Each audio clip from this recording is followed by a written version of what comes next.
Well, in about 6.5 hours or so, it'll be a new year, 2012. With that new year comes a couple of new laws. We've brought in our legal expert when it comes to all things legal, when it comes to real estate and other stuff. Kurt Franke joins us from the law offices of Kurt A. Franke to talk about, specifically, we've got 3 new laws. One that talks to everybody, and then a couple when it comes to home ownership. The first one, talking to everybody, is that cell phone and the hands-free. There's some confusion with that because people have been pulled over but not given tickets yet. Correct. How does that change in 6.5 hours? Well, as of all, is that how much time I have to explain it? Pretty much, yeah. Pretty much at the beginning of this year, now they'll start ticketing. Previously, as of October, they were giving warning tickets. And I haven't, frankly, heard of too many people getting warning tickets.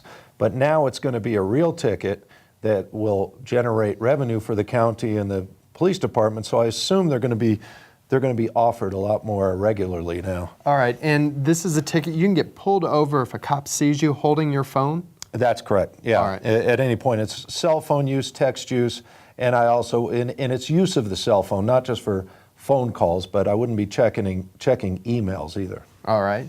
Now, the second one of these is foreclosures when it comes to a second. If you have a second on your home, if you purchased a home and you did a 90-10 program, 90% on that first, 10% gave you a second, so you had no money out of pocket on a closure, what happens now? How does that buyer become protected? Yeah, well, as of the last legislature, they made the second a non-recourse, which means they can't go after you on a deficiency, but that's only for loans that began after July 2011. And there's not many of us in that predicament right now, but it did give some protections to existing homeowners that have a second.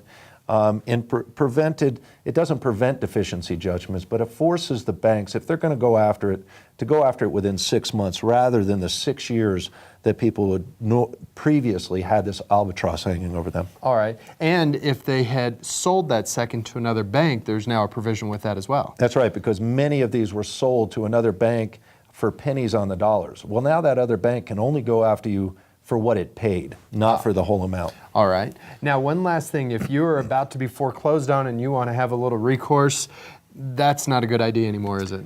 No. If you want to, a lot of people might attempt to trash their home. There's now a law against trashing or concealing, although I'm not sure how you conceal a home. You throw cement down pipes that people can't see. That's the number one thing. Yeah, but I'm not sure how you conceal the home, other than some cloaking device, I assume. Sure. Oh, I see what you mean there. Yes, no. But you're not allowed to conceal, destroy a real property anymore that is during the foreclosure process. All right. And that's actually a criminal violation. That is a lot of new, it's just part of a lot of new things that you want to be heads up towards. If you want to know more about it, you can sit down with Kurt. How do they get a hold of you, Kurt? You can call me at 827-6100, or you can visit my website, LOCAF, that's Law Offices KurtAFranke.com. It's that simple. Sit down with Kurt and make sure that you're within your rights, and if you have any other questions, feel free to help him out, right, Kurt? That's right, and Happy New Year. Thanks, Kurt. Happy New Year to you.